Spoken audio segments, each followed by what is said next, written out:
Hey there, it is Beth again, and we are back with a Froud's Fairy Oracle, the Singer of the Chalice.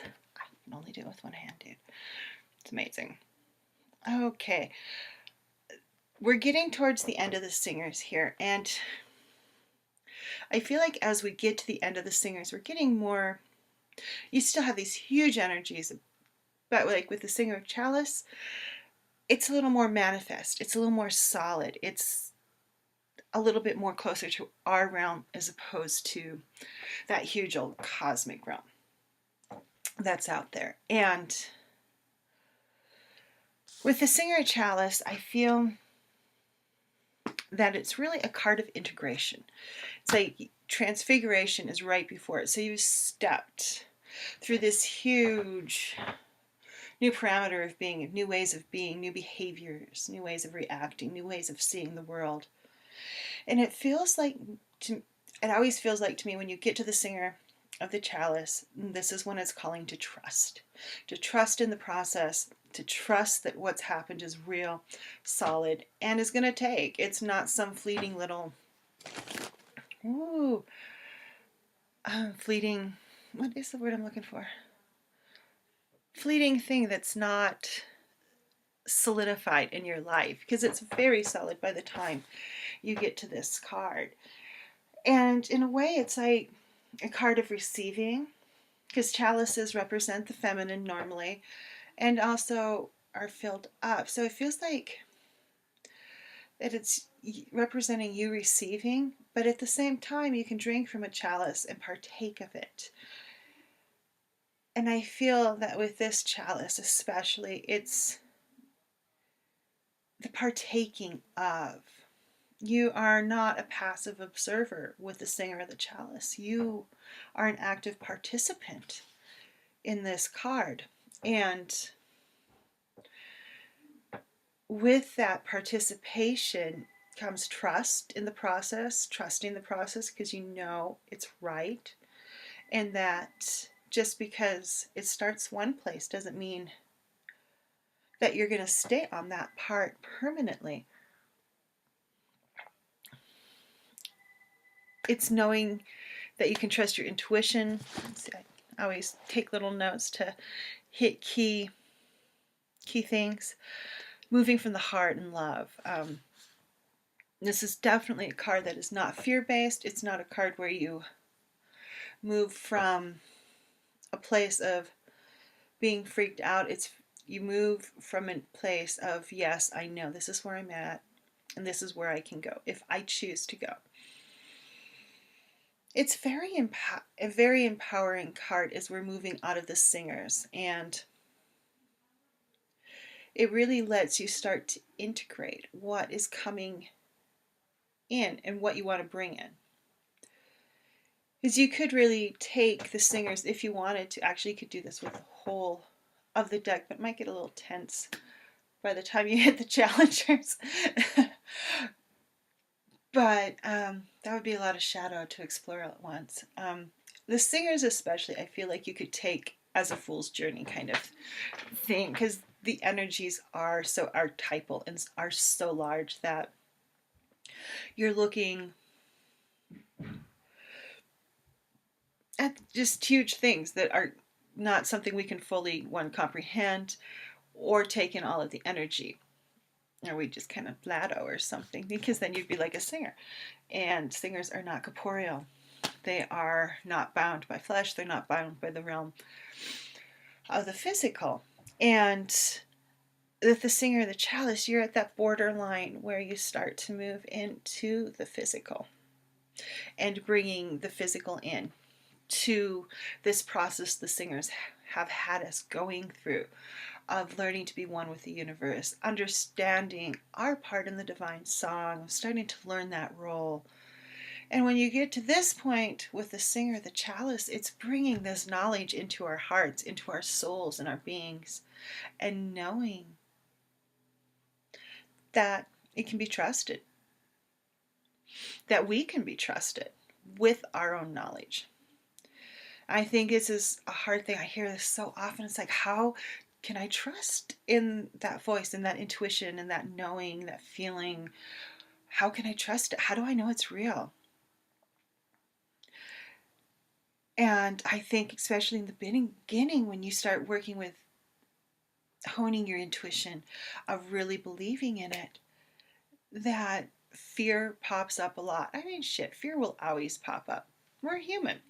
That's part of the human experience, is feeling those fears that are somewhat unfounded in any actual fear of harm. It's every once in a while I ask someone, it's like, so what's the worst thing? Is your head gonna explode? Okay, if your head's gonna explode, yeah, that would be a good reason to fear.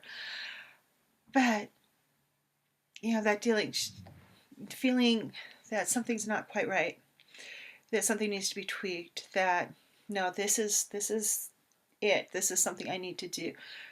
Those are all real. Even that feeling of, maybe I should wait a little bit before I leave. It's all part of your intuition. However that's manifesting for you, it can be trusted. And that fear is what crops up and makes you doubt it. And sometimes you have to ask, why am I doubting? What makes me so afraid to do this? What's going to happen? Is there a past experience that is not letting me open up to fully partake and drink of this singer, the chalice, of bring it in to my being? What freaks me out?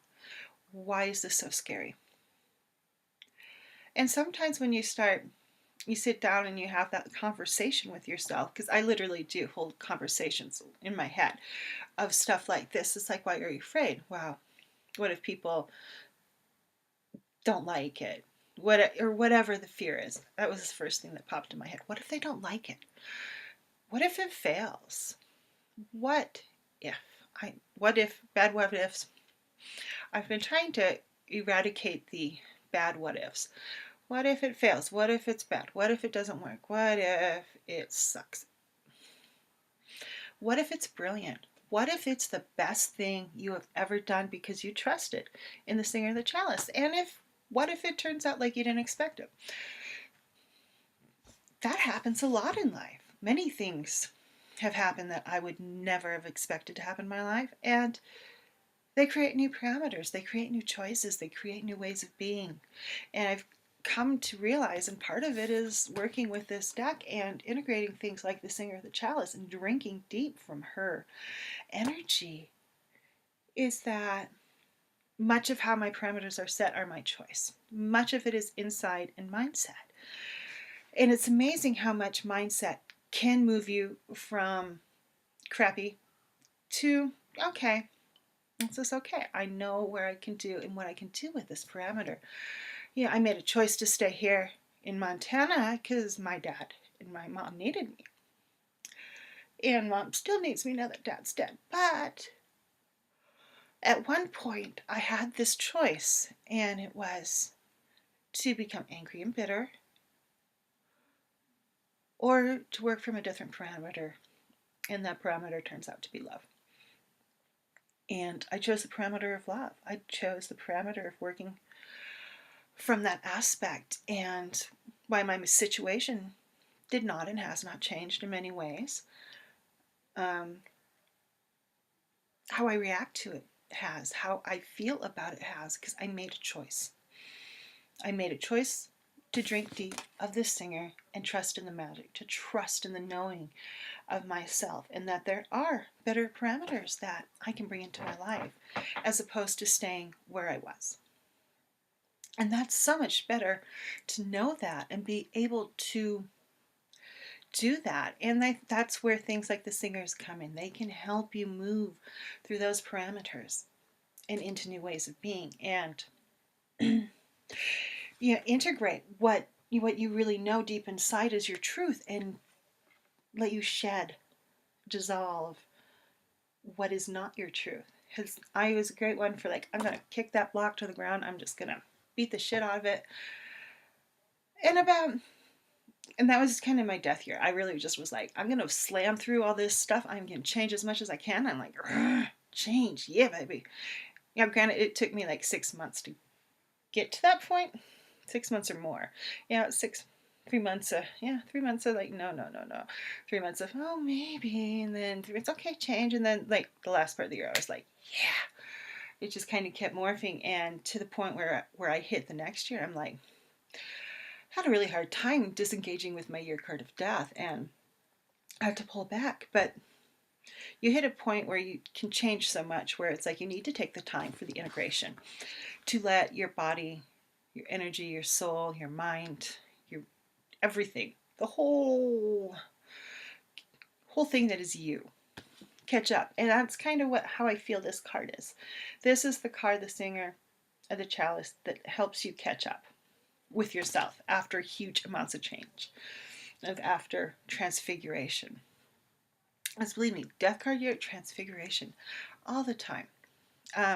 And the Hierophant, which was my card for last year, was very much a card similar to this, where you're drinking deep of the knowledge, of the trusting, the knowing, and allowing those new parameters to open you up and move from emotions and places that are not in fear, that are very grounded in the knowing that you can do what you need to do for you and do it in a healthy way.